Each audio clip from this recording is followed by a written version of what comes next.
algaja ja alustame sellel imekaunil sügispäeval juttu parkidest ja linna rohealadest ja palun professor Kalev Sepp. Tere päevast! Suur aitäh Irja selle ürituse organiseerimisel. Ühelt poolt on tore kokku saada ja arutada. Kalev, võta mikrofon. Ma istun siis.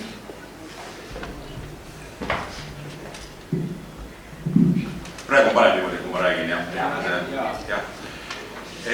On tore arutada roheala teemadel, aga samas on ka kurb, et need rohealade väärtuseid, ökoloogilisi, kultuuriloolisi, puhkemaatlikke väärtusi ei kiputa Tartu linnas üldplaneeringutes vähemalt arvestama. See on nagu huvitav tendents, et kui Euroopas me oleme viimased 10 aastat järjest rohkem rääkinud roheinfrastruktuuri kujundamisest just linnakeskkonnas. Linnakeskkond on ka Euroopa elurikkuse uue strateegia üks oluline punkt ja paljud Euroopa linnad on ütelnud, et iga uus sotsiaalne maja peab endas kätkema murukatust ja arendustegevusi ei tehta rohealade arvelt, siis Eestis, mis kunagi oli võib-olla loodushoiu lipulaev, ühe kuuendiku planeedil, kiputakse neid tõdesi unustama ja ei arvestata ka kõige meelsamini ka nende arengutega, mis Euroopas toimuvad.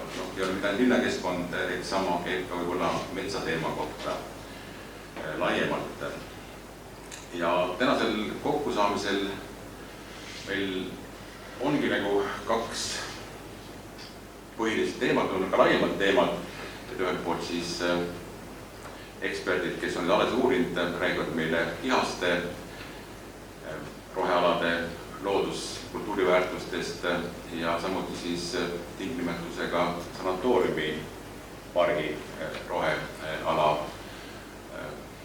Jah, seal on päris palju väärtusi, nii kultuuriloolised väärtused, maastoarhitektuuriline omapära, arhitektuurne ja nii edasi.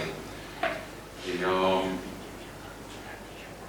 kui nüüd vaadata neid ettekandeid, et osalejad vist ei ole seda täitprogrammi näinud, et me alustame siis Tartu sanatooriumi pargi teemal Sulle Turme vahendusel, siis lähme edasi sama teemaga, miks on oluline Oskar ja Aino Kallase kodumaa ja parki kaitsta ja saavutada nende avalik kasutus.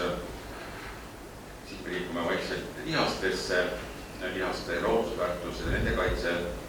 Anneli Palo, Oskar ja Aino Kallase kodumaa ja pargis räägib Loone Ots meile. Ja laiemalt teemal üldiselt tähendab, et mis on parkide ja rohealade kasu inimesele, inimese tervisele, doktor Hans Orro.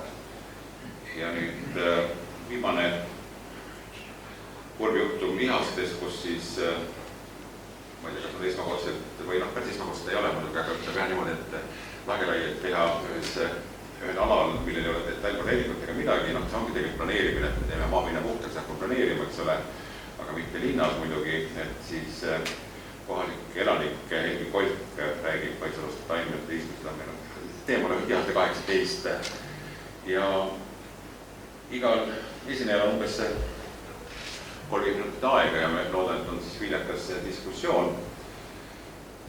Ja õhtu siis viimane ettekanne on siis noor inimese vaade looduskultuuriväärtustele, väärtuste kaitsele ja hävitamisele ja just jällegi siis nendes kõigis näidetes, mis Tartus on, et meil on ka kesklinnapark ja teisi kohti, Johanna-Maria Tõugu.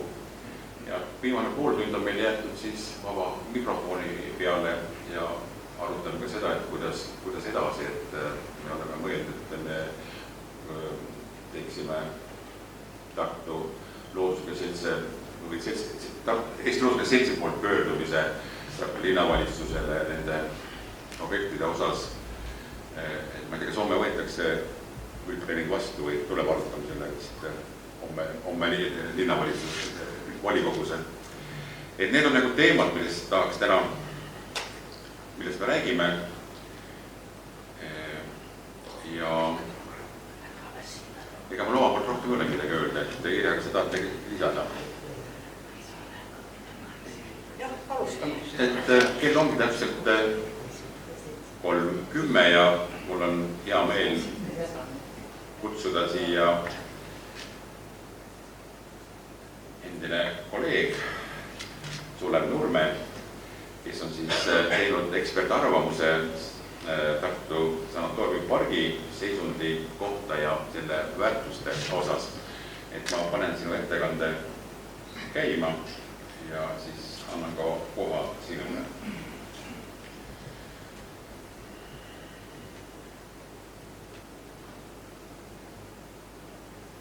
Et siin on tõesti parem istudes rääkida mikrofoni, et siis